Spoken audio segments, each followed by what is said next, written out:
वर्तमान double engine सरकार अचल इंजिन रे परिणत होती एवं निश्चित भाव में लोक तार जवाब देखो आपण मैंने समस्ते जानते निर्वाचन समय बहु प्रतिश्रुति दिखाई प्रतिश्रुति को किपर भाव में पालन कर सब लोक भुआ बुलेवा कथा आज कौन प्रतिश्रुति देते 3100 टंका एमएसपी देले कि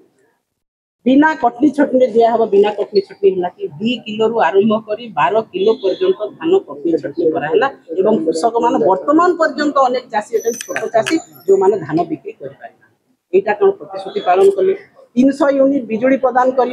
वर्तमान चाषी मान आहरी चढ़ा दर में बिजुली बिल नि जाऊँगा कौन प्रतिश्रुति देते से कौन सरकार कथा रखिले कि आज जिते 10 मास है गोटे गोड़ी बाली रखी ना जहाँ नवीन पट्टनायक महोदय समय जो टंका गच्छित था से कम हो सरकार बजेट पास कर बजेट काम है कि एमएलए लेड काम है कि एमपी लेड काम है कि आपंकर विभिन्न योजना काम आरंभ है कि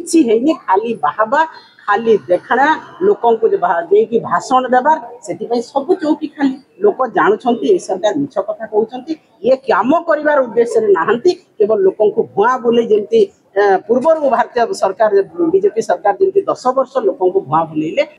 boarding completed. Nurture, discover, fly with pride. TSG Gurukul, the ultimate home for your child.